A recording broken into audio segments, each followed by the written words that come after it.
Hello student, myself Manisha Singh and I welcome you all to your direction. So, blood, खून, ठीक है। तो हमारा आज का टॉपिक है सर्कुलेटरी सिस्टम। और सर्कुलेटरी सिस्टम हम लोग को पता है ना, सर्कुलेटरी सिस्टम क्या यानी जो सर्कुलेट कर रहा होता है हमारे बॉडी में जो भी है। जैसे हम लोग ऑक्सीजन ले रहे हैं, हम लोग कार्बन डाइऑक्साइड बाहर फेंक रहे हैं, हम लोग जो हमारा जो ग्लूकोज है, ठीक है, हमारा प्रोटीन, हमारा कार्बोहाइड्रेट, हमारा हार्मोन्स, ये सब क्या हो रहा है, सर्कुलेट हो रहा है। यानी एक सेल से यानी एक टिश्यू से दूसरे टिश्यू को हम लोग क्या कर रहे हैं, सारा का सारा मटेरियल यानी सारा का सारा प्रोडक्ट जो हमारे डाइजेस्टिव सिस्टम से और रेस्पिरेटरी सिस्टम से क्या होता है, मॉडिफाई होता है या कन्वर्ट होता है, उसको हम लोग क्या करते हैं, एक टिश्यू से दूसरे टिश्यू को भेज रहे होते हैं। तो उसके लिए कुछ ना कुछ तो मीडियम चाहिए कि नहीं चाहिए, ठीक है। मान लो आप लोग ही कोई स्कूल जा रहे हो, कोई ट्यूशन जा रहे हो, तो तुम लोग हम लोग क्या करते हैं ना, वी जनरली टेक व्हीकल्स, यानी हम लोग व्हीकल्स लेते हैं, ठीक है। कोई स्कूटी से जा रहा है, कोई बाइक से जा रहा है, यानी कोई तो मीडियम है जिससे तुम एक जगह से दूसरी जगह को चले जा रहे हो तुम लोग, ठीक है। तो सेम केस हमारे बॉडी में भी होता है। हमारा कोई भी प्रोडक्ट है तो उसको एक जगह से यानी एक टिश्यू से दूसरे टिश्यू जाने के लिए कुछ मीडियम चाहिए। ऐसे नहीं कि हम लोग कैसे कि मैं पैदल नहीं चलने वाली, ठीक है। यानी अगर मेरे को मेरे घर से कहीं जाना हो तो मैं जनरली क्या करूँगी, कोई मीडियम यूज़ करूँगी, या तो मैं ओला करूँगी या तो मैं ऑटो रिक्शा करूँगी, ठीक है।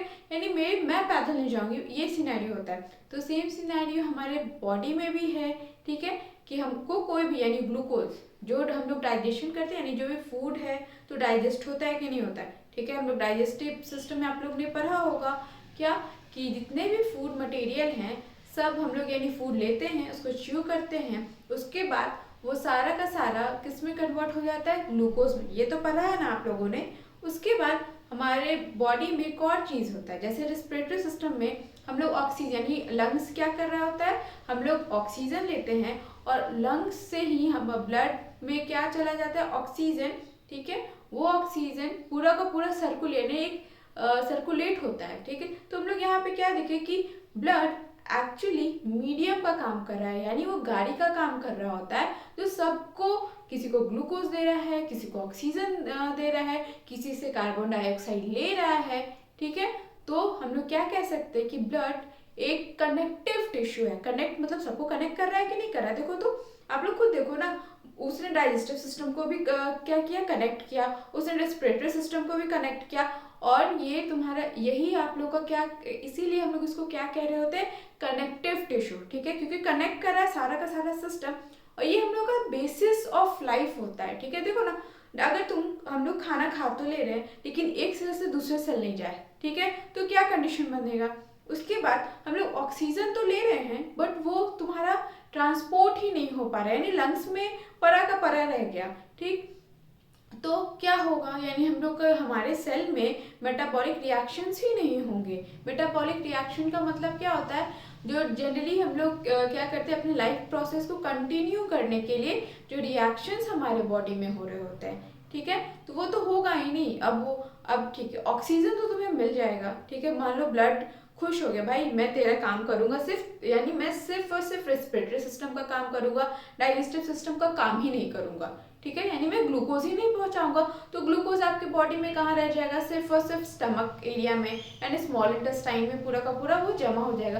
तो अगर ग्लूकोज ही नहीं जाएगा तो हम लोग एटीपी फॉर्मेशन कैसे करेंगे, ठीक है। यानी हम लोग ब्रीद इन ब्रीद आउट तो कर रहे होंगे लेकिन हम लोग क्या नहीं कर रहे होंगे, हम लोग एक्चुअली में सेलुलर रिस्पिरेशन नहीं कर रहे होंगे। आई थिंक ये सब आप लोग ने पढ़ रखा होगा, नहीं पर तो मैं इसका भी एक अलग से वीडियो ज़रूर बनाऊंगी अबाउट डाइजेस्टिव सिस्टम एंड उसके बाद डाइजेस्टिव सिस्टम के बाद हम लोग एक्सक्रीटरी भी पढ़ सकते हैं। आप लोग कमेंट करो आपको कौन सा चैप्टर पढ़ना है जो 10 पॉइंट ऑफ व्यू यानी आपके बोर्ड पॉइंट ऑफ व्यू से बहुत इंपॉर्टेंट हो, ठीक। तो सर्कुलेटरी सिस्टम में क्योंकि सर्कुलेट कर रहा है हर जगह, हर एक तुम्हारे हर एक सेल को सर्कुलेट कुछ ना कुछ वो दे रहा है, इसलिए इसका नाम सर्कुलेटरी सिस्टम पड़ गया। अब सर्कुलेटरी सिस्टम में एक क्या होता है, एक तुम्हारा पूरा का पूरा एक लिक्विड, जैसे हमारे घर में खुद देखो ना, हमारे घर में एक ड्रेनेज सिस्टम है कि नहीं है, ठीक है, एक टैंक है, फिर एक ड्रेनेज सिस्टम है, उसी से लिक्विड पास हो रहा है, ठीक। तो एक्चुअली टैंक क्या होगा, हमारा हार्ट, ठीक है, हमारा हार्ट जनरली टैंक का काम कर रहा होता है, ठीक। अब उसको पाइप चाहिए ना, ताकि वो हर एक सेल से कनेक्ट हो सके, ठीक है। तो पाइप का काम कौन कर रहा है, ब्लड वेसल्स, ठीक है, ब्लड वेसल्स यानी तुम्हारे कैपिलरीज, आर्टरीज, वेन्स, ठीक। उसके बाद उस पाइप में कौन जाएगा, लिक्विड ही, हमारे घर में भी तो लिक्विड ही आ रहा होता है ना, तुम लोग नल खोलोगे तो क्या वाटर ही आ रहा होता है ना, ऐसा तो कुछ नहीं कि और कुछ और आ रहा होता है। तो सेम सिनेरियो में हमारे ब्लड वेसल से क्या क्रॉस हो रहे होते हैं, ब्लड, ठीक है। यानी हम लोग को सर्कुलेटरी सिस्टम में मेजरली 3 वेरी इंपॉर्टेंट कंपोनेंट पढ़ने होते हैं, 3 इंपॉर्टेंट पार्ट पढ़ने होते हैं। सबसे पहले ब्लड वेसल्स एंड हार्ट। तो आज का टॉपिक है जो मैं स्टार्ट कर रही हूँ, यानी मेजर पार्ट से ही, ठीक है, जो कि है ब्लड, ठीक है।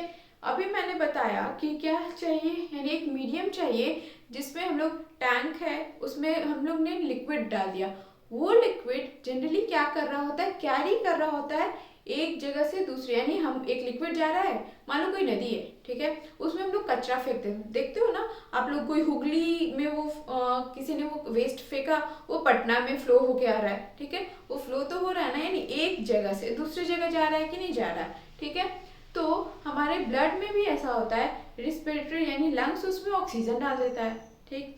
फिर डाइजेस्टिव सिस्टम उसमें ग्लूकोज डाल देता है, वो एक सेल से दूसरे से तीसरे से चौथे, वो हर जगह ब्लड क्या कर रहा होता है, एक मीडियम की तरह सबको कुछ ऑक्सीजन पहुंचा रहा है, किसी को ग्लूकोज पहुंचा रहा है, ठीक। तो जनरली हम लोग क्या कह सकते हैं, ब्लड को ये एक कनेक्टिव टिश्यू है, ठीक। बोर्ड का बहुत फेमस क्वेश्चन है, why blood is considered as connective tissue.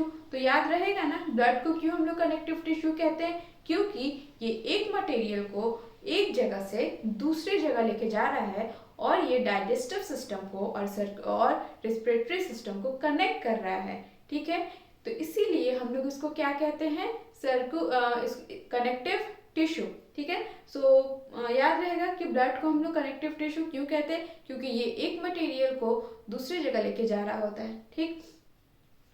उसके बाद ये अभी मैंने ये भी बताया, बेसिस ऑफ लाइफ समझ में आया ना, क्यों, क्योंकि अगर यही नहीं होगा तो ऑक्सीजन कैसे जाएगा, यही नहीं होगा तो ग्लूकोज कैसे जाएगा, इसीलिए हम लोग ब्लड को क्या कंसीडर करते हैं, बेसिस ऑफ लाइफ, सॉरी।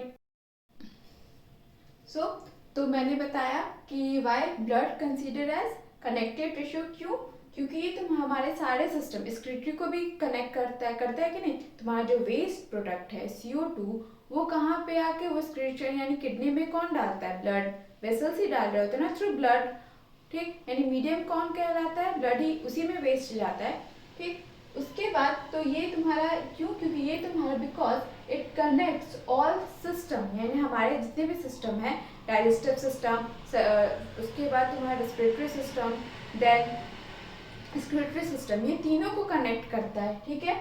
और ये जनरली ट्रांसपोर्ट ऑक्सीजन को ट्रांसपोर्ट करता है, न्यूट्रिएंट यानी ग्लूकोज को ट्रांसपोर्ट कर रहा होता है, और वो सब का सब जो कि तुम्हारे बॉडी में वेस्ट बना, उसको भी ये क्या करता है, रिमूव करता है। तो इसीलिए ब्लड को हम लोग क्या कहते हैं, कनेक्टिव टिश्यू, ठीक है। अब आप लोग देखो, ब्लड में ना जनरली तुम्हारा 4 मेजर कंपोनेंट होते हैं। First one is plasma, RBC यानी रेड ब्लड सेल, WBC यानी white blood cell, and platelets, ठीक है। प्लाज्मा एक्चुअली जो ब्लड में ना जो लिक्विड लाइक स्ट्रक्चर होता है, वो प्लाज्मा ही होता है, ये ब्लड का 55% बनाता है, यानी जो लिक्विड लाइक स्ट्रक्चर जो कि ब्लड में एक्चुअली जो बना रहा है, वो ये प्लाज्मा ही है, और ये ब्लड का 55% बनाता है, ठीक है। तो लिक्विड लाइक स्ट्रक्चर जो कि पूरा का पूरा ब्लड में घूम रहा है, यानी ब्लड को बना रहा है, वो प्लाज्मा ही है, ठीक है। और प्लाज्मा के ही अंदर RBC, WBC और प्लेटलेट क्या कर रहे होते हैं, तैर रहे होते हैं, ठीक है, लाइक ए फिश। हम लोग नदी में कैसे तैरते हैं, ठीक है, ऐसे समझो ना, ब्लड है, ठीक है, जैसे रिवर, कोई रिवर है, ठीक है, तो रिवर को कंसीडर कर लो ब्लड, ठीक है, उसमें जो लिक्विड जो तैर रहा है वो क्या हो गया, प्लाज्मा हो गया, ठीक है, जो पानी है उसके अंदर तुम लोग आप लोग देखते हो ना, फिश है, फिर फ्रॉग वगैरह है, क्रोकोडाइल है, डॉल्फिन्स है, ठीक है, तो वो तुम्हारे क्या हो गए, उसके कंपाउंड यानी उसमें जो तैर रहे हैं जो जीव, तो हमारे भी प्लाज्मा में कौन तैर रहा होता है, red blood cell, white blood cell और प्लेटलेट्स, ठीक है। अब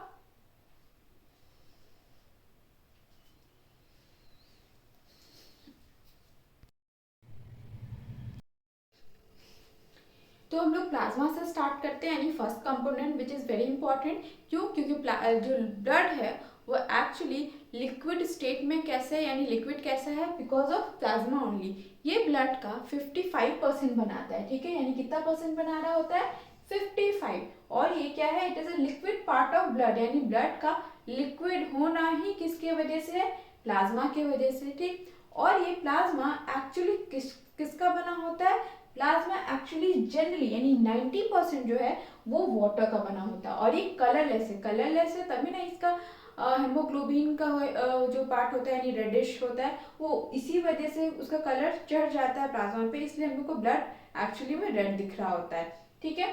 उसके बाद इसमें बहुत सारे चीज डिसॉल्व मिलेंगे आप लोगों को, जैसे प्रोटीन मिला, डाइजेस्टिव फूड मिला, न्यूट्रिएंट वगैरह मिला, कार्बन डाइऑक्साइड मिला, ऑक्सीजन मिला, ठीक है।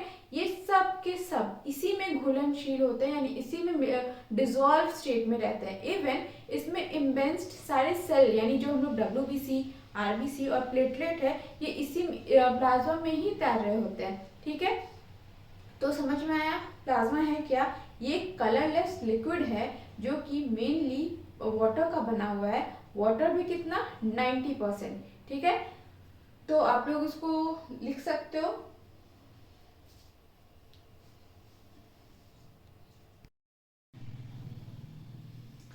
सो द नेक्स्ट प्लाज्मा के बाद आता है तुम्हारा आरबीसी, ठीक है।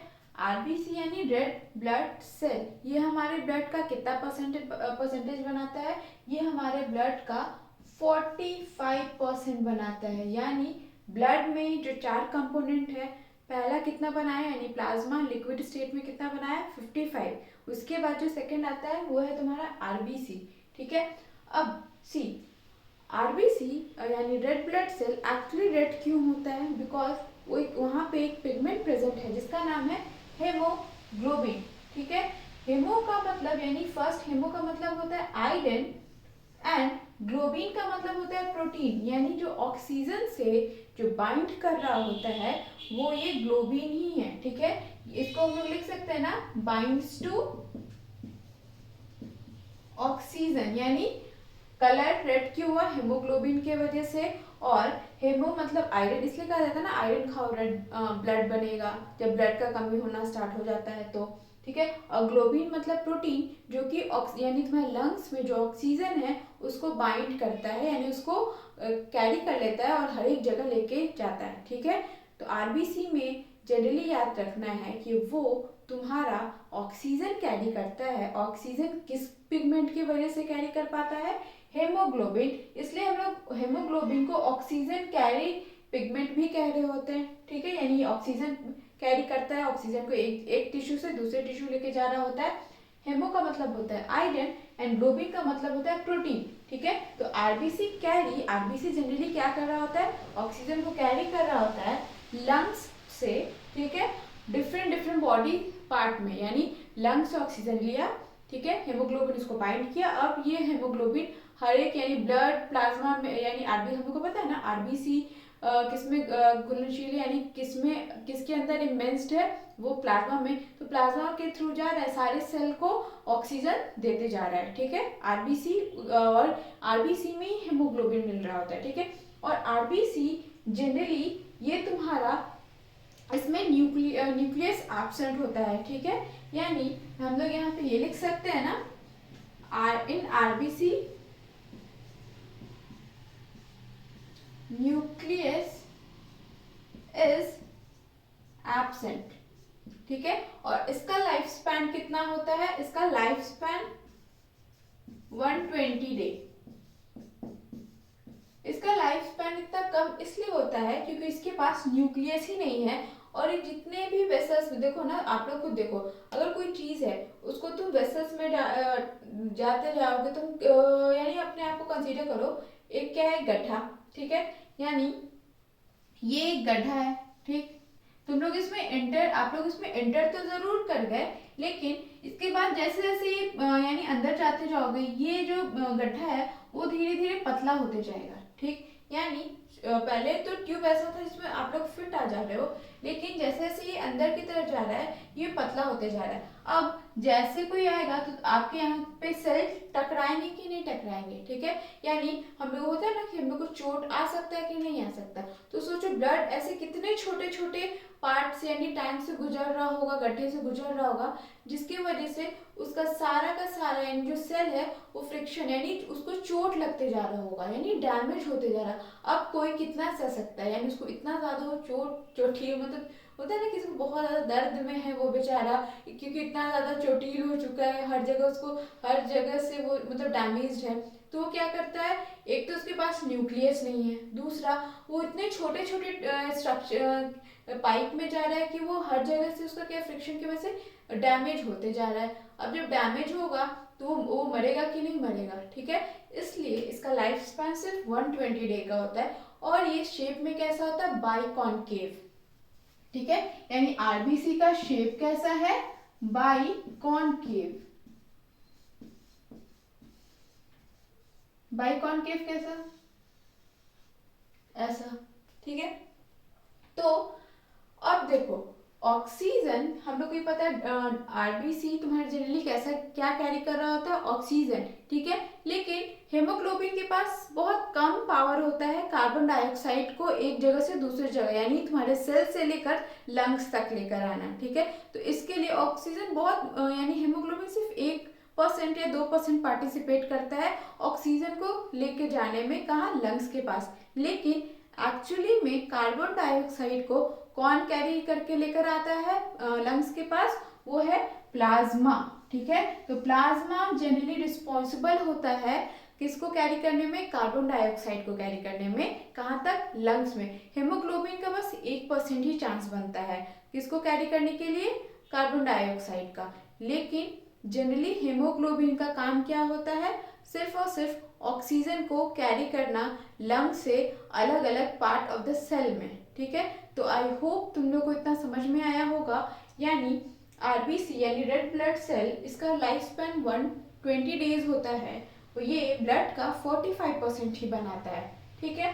उसके बाद इसका कलर रेड क्यों होता है, क्योंकि इसके पास हेमोग्लोबिन है, हेमो का मतलब होता है आयरन, ग्लोबिन का मतलब होता है प्रोटीन, यही प्रोटीन ऑक्सीजन से बाइंड कर जाता है, ठीक है, बाइंड का मतलब क्या होता है, पकड़ लेना, कोई भी जैसे बॉल आ रहा है उसको हम लोग क्या करते हैं, पकड़ते हैं ना, वैसे ही ग्लोबिन ऑक्सीजन को पकड़ लेता है, ठीक है, उसके बाद जब वो पकड़ा तो हर एक जगह हर एक सेल के पास वो क्या करेगा, उसको देकर यानी उसको कि थोड़ा तुम भी ले लो, थोड़ा तुम भी ले लो, थोड़ा तुम भी ले लो, यानी शेयरिंग इज केयरिंग वाला काम कर रहा होता है, ठीक, तो सबको दे रहा होता है, ठीक, यानी RBC carry oxygen from lungs to different cell of the body, ठीक, उसके बाद हम लोग हेमोग्लोबिन को ही ऑक्सीजन कैरी पिगमेंट कहें, क्यों, क्योंकि यही ऑक्सीजन कैरी कर रहा होता है ना आरबीसी में, ठीक, और आरबीसी का शेप कैसा है, बाइकॉनकेव, और आरबीसी में न्यूक्लियस एब्सेंट होता है, तो एक्चुअली लाइफ स्पैन कम होने का रीजन एक ये भी है कि आरबीसी के पास अपना न्यूक्लियस नहीं है,